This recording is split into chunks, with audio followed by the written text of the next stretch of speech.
अस्सलाम वालेकुम शाख्स, मेरा नाम अदील अहमद है एंड मैं फाउंडर और सीईओ हूँ पिलबॉक्स फार्मेसी का। अस्सलाम वालेकुम, मेरा नाम गुलाम मुस्तफ़ा है, मैं को फाउंडर और डायरेक्टर ऑपरेशन हूँ पिलबॉक्स फार्मेसी में। सो शाख्स, पाकिस्तान में जो हेल्थ की सिचुएशन है उससे हम लोग सारे लोग वाकिफ़ हैं, और अगर मेडिसिन की बात करें तो पैनाडोल हम लोग इस तरह यूज़ करते हैं जिस तरह हमारा नेशनल फूड होता है। ओवरऑल अगर हम फार्मेसी रिटेल की बात करें तो पाकिस्तान में आज भी फार्मेसी रिटेल का 80% बिजनेस जो है वो अनऑर्गेनाइज स्ट्रक्चर से चल रहा है, जिसमें कुछ 60% प्लस जो मॉम एंड पॉप स्टोर्स हैं वो कंट्रीब्यूट कर रहे हैं। अनदर 15% जो है that is from wholesale market and then प्रिप डॉक्टर्स एंड हॉस्पिटल विसिनिटी के, and chain pharmacy is hardly 5 to 7% है जो कंट्रीब्यूशन टोटल मार्केट में होगा। एज़ कम्पेयर टू रीजन अगर हम लोग बात करें तो ये बहुत फ़र्क नंबर होगा। और अगर हम ई कॉमर्स सेगमेंट की बात करें तो ई कॉमर्स जो है वो शायद 1% से भी लेस है इस वक्त टोटल जो पाए है इस वक्त हमारी मेडिसिन की। सो इन्हीं प्रॉब्लम्स को एड्रेस करने के लिए हम लेके आए हैं pillbox pharmacy, which is a retail plus online brand. हमारी आज आस्क है आप लोगों से 1 करोड़ रुपए की against 2% of equity in our company. कितने परसेंट? 2%। कितने परसेंट? 2%। ओके, अच्छा मैं welcome to Shark Tank. Thank you. Pleasure to have you.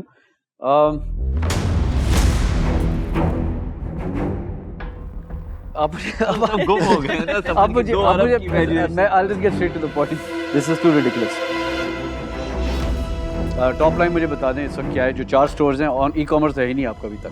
सो हमने जो लास्ट ईयर क्लोज किया है हमारी टॉप लाइन थी 13 करोड़ रुपए की, और मार्जिन क्या था? मार्जिन हमारा जो एबिटा है that is 4.5%। Okay. So we made. This is a ridiculous ask. I'm not going to waste my time.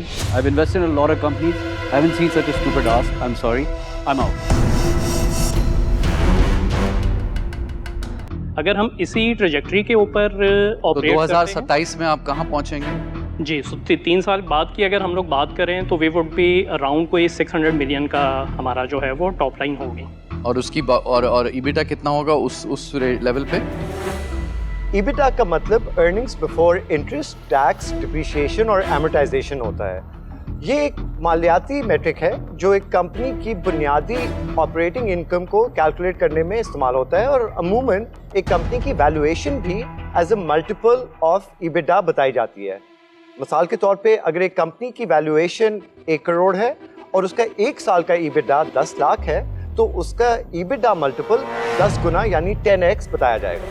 Between 4 and 4.5% जो है ये वो स्टेबल नंबर है जिस पे पिछले 4 साल से हम लोग ऑपरेट कर रहे हैं। तो 30 मिलियन का EBITDA हो जाता है उस वक्त, तो उस पर आप कितने की वैल्यू कितने टाइम्स लगा रहे हैं EBITDA? EBITDA के ऊपर अगर हम कैलकुलेट करेंगे तो फिर तो 16-17 टाइम्स EBITDA लगा रहे हैं। 17 टाइम्स 3 ईयर फॉरवर्ड EBITDA लगा रहे हैं पब्लिक कंपनी।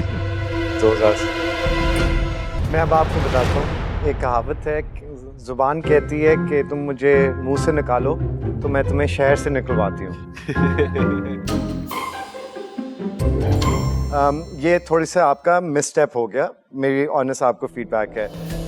मैं आपको I want to wish you well. मैं निकलूँगा उस वजह से क्योंकि मेरे लिए कॉन्फ्लिक्ट सिचुएशन बन जाएगी, क्योंकि एग्जिस्टिंग प्लेटफॉर्म्स हैं जिनके साथ हमारा ताल्लुक है। So I want to wish you the best, पर आस्क आपकी बहुत अनरीजनेबल है। वैल्यूएशन तो अट्रैक्टिव है ना? अभी आपके पास जो एक्चुअल एसेट वैल्यूएशन है वो कितने की है? हमारी अभी जो एसेट वैल्यूएशन होगी तकरीबन 20 मिलियन की होगी। 2 करोड़ रुपए की होगी। मैं भी अपना डिसीजन कर चुका हूँ।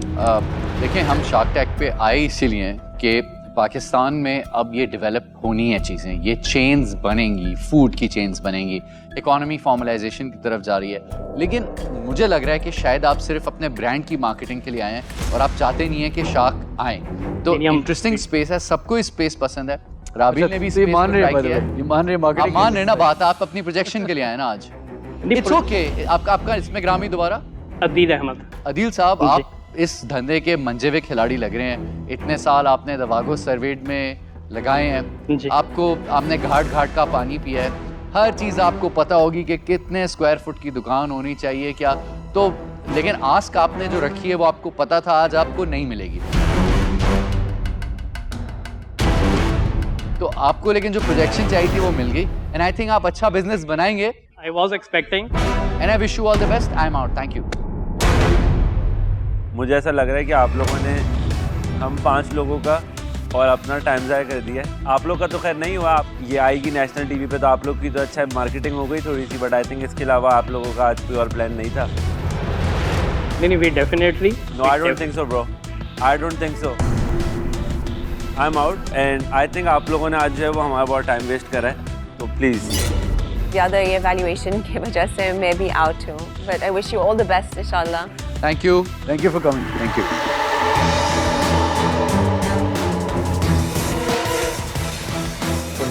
एग्जैक्टली जो अचीव करना था उसके लिए वो आए हैं, वो projection. Good for them. They came with a plan and they didn't want an investment today.